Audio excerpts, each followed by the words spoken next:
Over the last week, I've up. spent several streams together with the subs to try and figure out a way to maximize the money you can earn in Warzone, and finally we've been able to perfect our strategy, which I will share with you today. At some point, we even had so much money that we didn't know what to spend it on anymore. To give you an example, the average team fights over a bounty for a certain amount of cash. I will now fight the same team for a much higher amount, so high that I will get a free advanced UAV on top of what the average team earns. The only videos that I could find on YouTube that cover the economy aspect in Call of Duty Warzone speak about the contracts, and that's it. They don't tell you what to do and in which order, and they don't give you any strategy to maximize your profit. Today we're going to change that. Knowledge is power. If you know where your enemies are, then your chances of winning will go up. In order to do that, you need money. That is what this video is about. If you are a pro team, then you could attack the current world record holders, because if you have more advanced UAVs earlier in the game, then you can optimize your strategy accordingly, which means getting more kills faster. It all starts with completing the most lucrative contract at the start of the game, so this is the first step. I'm sure that 90% of the people watching this video will land on a scavenger contract, because you believe it's the best way to get your hands on your loadout. Well, it's not even close. The payout of a scavenger contract is only 2,000 per player. Of course, you also get the extra money that you find in these boxes, plus some extra equipment like ammo and so on, but it's hit and miss. You never really know how much you're going to get. Sure, in quads you will get $8,000 for the contract, and the money you stumble upon will usually be enough to buy a loadout. But the same isn't true for any of the other game modes. So, you're still stuck. Instead, do a contract that pays you almost twice the amount of a scavenger contract. For that, you have two options. You could do a most wanted contract, which will pay you and every other team member a very nice amount of $3,800. Times 4 is $15,200, almost twice as much as a scavenger contract, which is great, but it takes time. Too much time. Instead, go for the bounty contract. It pays exactly the same, so almost double the amount of a scavenger contract, and you can start it as soon as you're comfortable with the weapons that you find where you land. For me, this means an MP7, which is currently the best early game weapon in Warzone. So land, get your MP7 or something else if you like something else, pick up the bounty and start killing. The other team is not expecting to be pushed this early in the game, so they will be split up and they won't be ready to fight. I know that there are certain risks involved, but landing on a scavenger contract with two other teams and fighting with pistols only is a lot more risky, to be honest. If you're lucky, you will only have to kill one guy to complete the bounty, and that's it. Go and get your loadout and you're done. On top of that, you now have at least 5,200 extra, which you can use for UAV, something that you probably won't be able to get when you just do the scavenger contract. So this is step 1. Go for the bounty and get your loadout. Step 2 covers your loadout. You will have to make some changes for 2 players. What we discovered is that the Pointman perk, which nobody uses, is pretty overpowered. And on top of that, it's a sticky perk, meaning that its effects are long lasting. The perk allows you to instantly level up the contract bonus. This early in the game, it means that you will earn 40% more per contract, and that is valid for every single player in your team, so you only need one guy who has this perk. Later in the video, you're going to see that you will be fighting a bounty for 8,360 per player instead of 6,840 per player. This means that your team will now receive over $6,000 more per quad, just thanks to the guy with the Pointman perk. This means that you will now get 2 free UAVs extra because somebody will be using hardline as well, but more on that in a second. On top of all of this, if the guy with Pointman changes to another perk as soon as the free loadout drops, then the effects of the prior Pointman perk will still be in effect. Meaning that even if nobody on your team is currently running the Pointman perk, you will still get the higher level and contract bonus, which is incredible. That is what I mean with the sticky perk. The effects stick. For this player's loadout, ideally he should use his best mid to long range weapon and then pick up the MP7 again, because it's a great short range weapon, meaning it's more than good enough. Besides, it's only for a short period of time that you will have to run around with the MP7, because normally the free loadout drop enters the game only a few minutes after you buy your own loadout. And then you can pick up your preferred short range weapon anyway. A second team member should go for hardline, so that he can use the discounted prices at the buy stations. That is what we call our money manager. He will be the only one buying from these buy stations, so that the other guys can run restock or anything else that works for your team. Unfortunately, you will have to keep on using the hardline perk for the rest of the game, because it is not a sticky perk. Or you can swap roles with somebody else when you go for the second loadout, but this is for the more advanced teams. I'm sure that you're familiar with the hardline perk, so I don't have to say that a UAV now only costs 3000 instead of 4000, and that you can get 4 discounted UAVs instead of 3 normally priced UAVs. And I think you know the rest. So, we just sorted out our loadout. One guy with point man, but only temporary, and one guy with hardline. Before we go for the next contract, which won't be a bounty contract by the way, let's quickly cover the contract bonuses. What you see here is every contract available right now except for a contraband contract, because you just have to be lucky to find one. You will also see the rewards, and you will see how the reward changes per contract bonus level. When you complete a contract, you move on to the next level. So if you start with a bounty contract for 3800 per player and you then do a second bounty, then you'll be fighting for 5320 per player because of the 40% increase in level 2. The rest is self-explanatory. Step 3. Which contract should we do next? Just to make sure that we're on the same page here. You completed the first bounty contract, which brings you to level 2. But you have a guy with the point man perk, which brings you to level 3. You could say, hey, let's do another bounty for 6840 per player, which means $27,360 in quads. Awesome, right? You'll be swimming in cash and most people don't even have their loadout yet. But no, let's not do that. Go for a supply run first. A smart viewer will question this, and with good reason.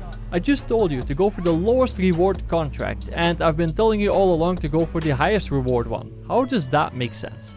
If you have a vehicle nearby, which you normally have this early in the game, then on average a supply run contract takes less than 1 minute to complete. The reward for this is that you and your buddies now have the option to go for a free self-revive kit. The total savings of this is $18,000. It does not outweigh the $27,360 from the level 3 bounty. But on top of the 18,000 that you save, you get a reward of 1,800 per player, which is 7,200 in total. Plus the 18,000 is 25,700, and now you're extremely close to the 27,360.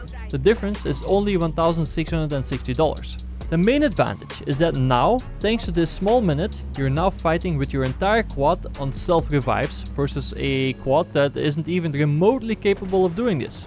You will have such a massive advantage because 1, they're not expecting this, and 2, they're fighting some of your team members several times.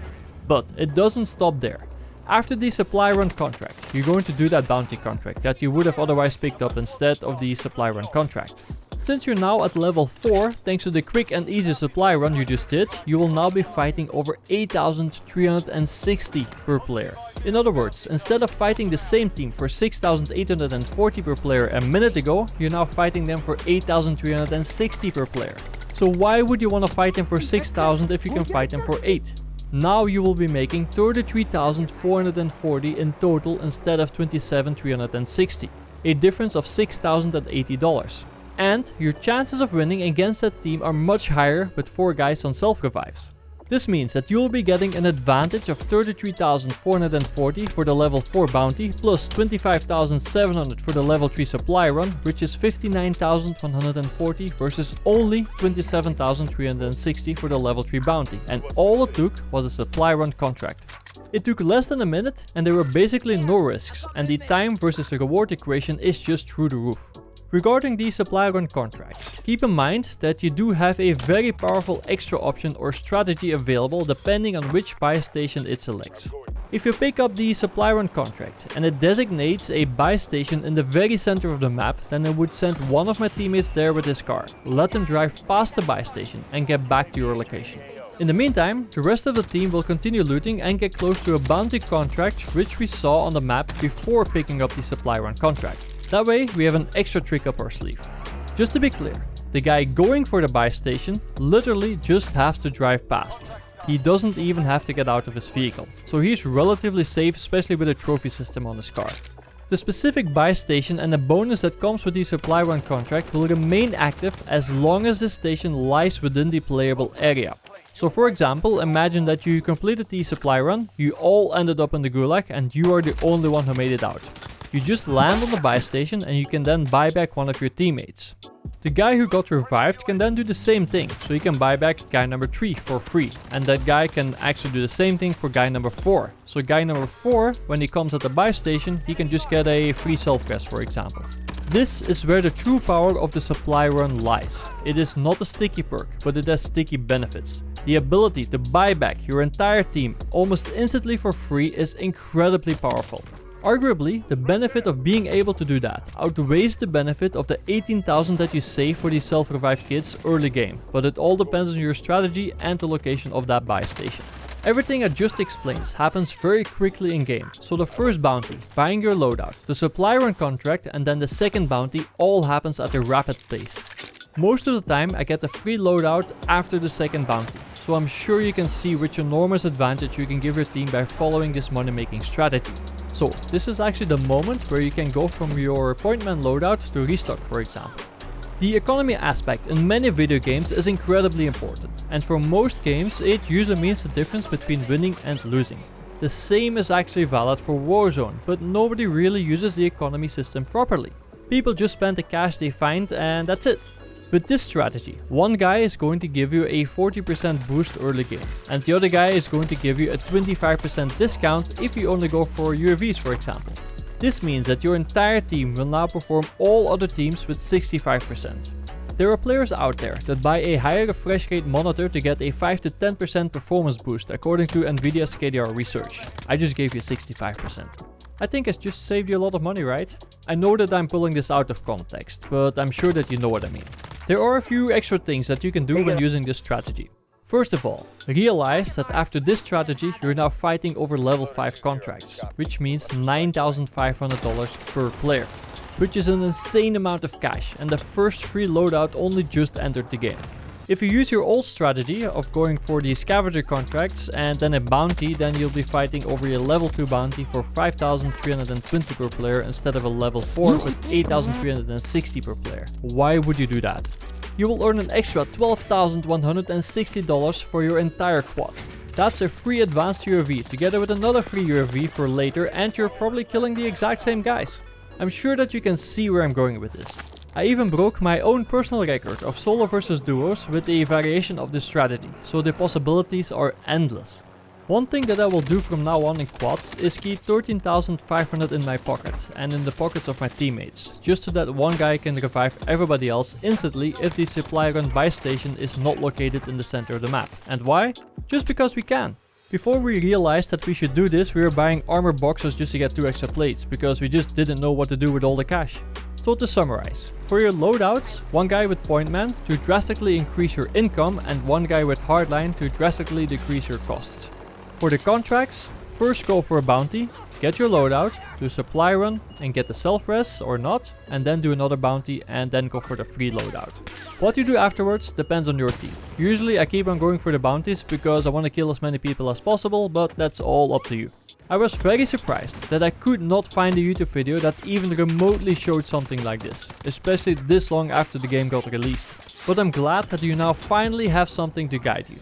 As always guys, the likes, shares and comments are super helpful to me. And if you want more of these videos, then make sure to subscribe or join me live during a stream. This was Fog of Gaming, thanks for watching, and I will see you in Warzone.